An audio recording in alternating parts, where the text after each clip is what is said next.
मुख्यमंत्री नवीन पट्टनायक दुईटी विधानसभा सीट्रु लड़ाक नहीं प्रश्न उठाई बीजेपी। पारंपरिक भाव हिंजिली आसनरु जीति आसुवा नवीन पट्टनायक कहीं चलित थर दुईटी सीट्रु लड़ुंट ताकू नहीं गुमर खोली बीजेपी पूर्वतन राज्य सभापति समीर दास। तेबे गत निर्वाचन में नवीन पट्टनायक दुईटी सीट्रु लड़ी हिंजिली और बीजेपुर सीट्रु से जीति हिंजिली सीट्रु विधायक ही रहिला बेले बीजेपुर सीट्रु देइथिले इस्तफा। सेठी उपनिर्वाचन में बीजेडी टिकेट रे जीतिथिबा रीता साहू जी कि कांग्रेस रु अनेक थर जीतिथिबा सुबल साहू स्त्री तांकू पुणी थरे भरोसा करथिला बीजेडी।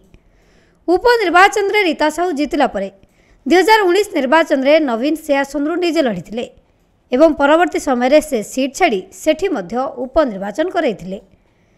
तेबे चलित थर मध्य दुईटी आसनरु लड़ीबार ट्रिक खेलुछन्ती नवीन पट्टनायक। बीजेपी अभियोग कि गत निर्वाचन में मात्र 128 खंड भोट पछरे रही जाई हारिथिबा बीजेपी प्रार्थी को हरैबाकू मुख्यमंत्री हीन षड्यंत्र करुछन्ती।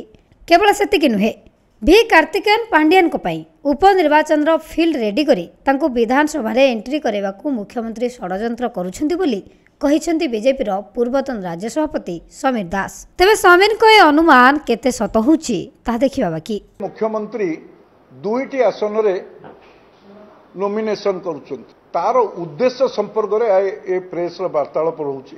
दुईटी आसन रे विगत दिन मानक निर्वाचन लड़ी से पश्चिम ओडिशा रे एवं करदाता मानकर पैसा को पुणी गोटे आसन छाड़ी से उपनिर्वाचन कर वर्तमान ये जो निर्वाचन लड़ुंट आर गोटे महत्वपूर्ण उद्देश्य रही से उद्देश्यटी हूँ से आसन गोटे छाड़े जो जदि छाड़ती कंटाबांजी जो बीजेडी तृतीय स्थान रे थिला सेठी गोटे चाषी पिला गरीब पिलाटाए बीजेपी मात्र 128 भोट रे हारिथिला। बिजु जनता दल नवीन बाबू ताको हरैया पे चाहूँ एवं द्वितीय रे जो आसन रे भी से रखिबे एवं छाड़िबे तांको इच्छाधीन विषय।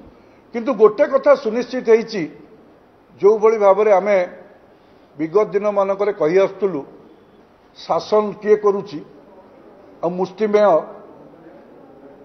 ऑफिसर माने राज्य रे को भली भाव रे शासन को हाथ को नहीं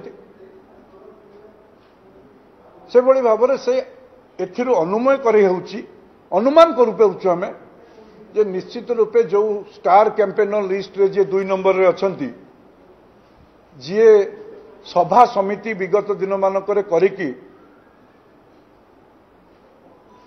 ओडिशा सारा बुलीचंती एवं तांकर पोस्टर रे रखिचंती से बाबूंकर फोटो को आमे बार बार कहिचु जे एठी जनप्रतिनिधि मानक ओडिशा रे गणतंत्र विपन्न होईची।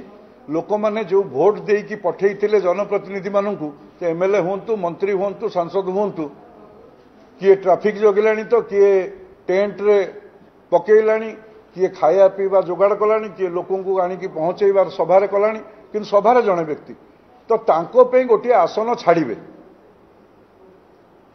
एवं से आसनटी छाड़ी तांकर उद्देश्य स्पष्ट होईची लोकों पाखरे से बाबू को आनिबे एवं शासन दायित्व तांको हाथ रे अर्पण करिवे। ये जो उद्देश्य रखिचंती आर ये जना पड़ी जाउछि मुख्यमंत्री वर्तमान क्रियाकलापरु एटी ओडिया अस्मितार कथा अछि ओडिया जातिर स्वाभिमान कथा अछि ओडिया जातिर अस्मिता को आधार करी भारतीय जनता पार्टी निर्वाचन को जाइछि। मुख्यमंत्री ये जो सुचिंतित योजना एवं जो उद्देश्य अच्छी ताकू केभे सफल करदेवेन से मुख्यमंत्री जो सुचिंतित योजना एवं उद्देश्य रखिचंती एवं जो षड्यंत्र करिचंती ये विधानसभा को पछ द्वार पटे पांड्यान को पुरई राज्य शासन भार दबापई ये योजना संपूर्ण रूपे ओडिशा लोक प्रत्याख्यान करिवे।